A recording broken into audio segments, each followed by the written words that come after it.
acted as forward scouts for Bastion's 3 megafortress flight. 2 other UMFs, flown by Captain Kevin Curly Fentress in Galactica, were flying above the EB-52s as a combat air patrol. The megafortresses were spread across the water at roughly half-mile intervals, flying what would have looked like an offset V from above. Though all shared the basic megafortress chassis, each craft was outfitted differently. Galactica, on the left wing, had a radar suite comparable to an E-3 AWACS. Since the powerful radar would alert their quarry, it was currently in passive mode, for all intents and purposes turned off. Raven, at the right of the formation, featured a suite of electronic listening devices that would rival any rivet-joint RC-135 spy plane. A myriad of antennas picked up both voice and telemetry transmission all across the radio spectrum.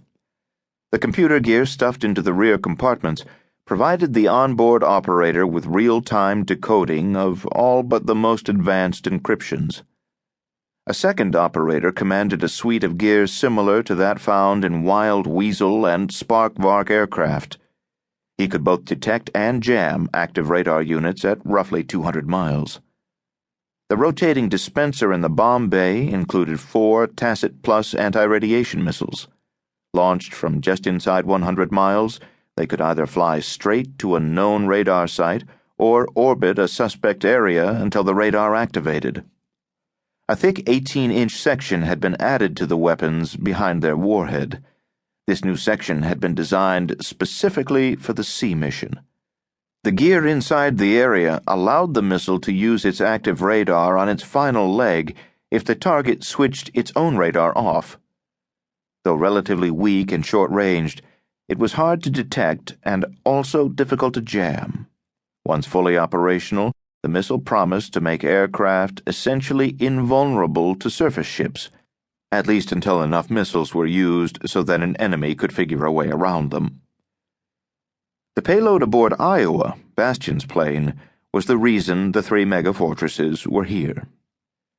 Stuffed into Iowa's forward bomb bay were a half-dozen fiberglass and steel containers that looked like the old-fashioned milk containers once used to gather milk from cows on the co-pilot's family farm.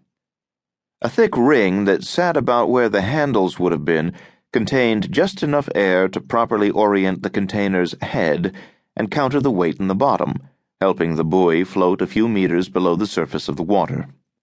Above the ring was a triangular web of thin wires that, once deployed, would extend precisely 13.4 meters.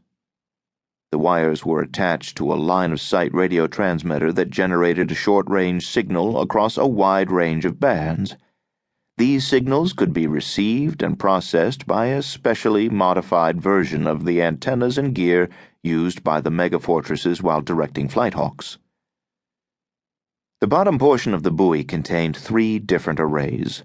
The first was designed to broadcast audible signals that sounded like a cross between the clicks of a dolphin and the beeps of a telephone network. The second picked up similar audible transmissions in a very narrow range.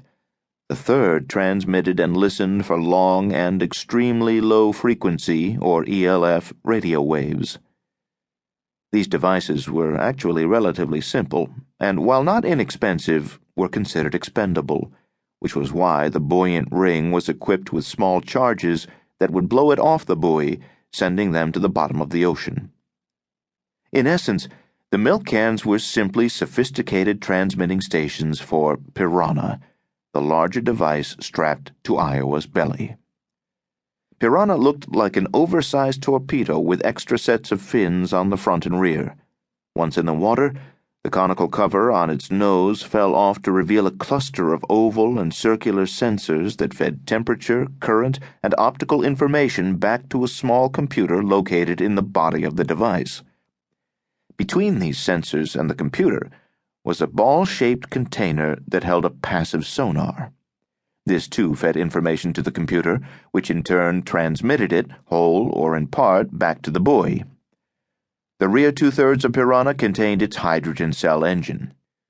Pellets, made primarily of sodium hydride, were fed into a reaction chamber where they mixed with salt water, creating hydrogen.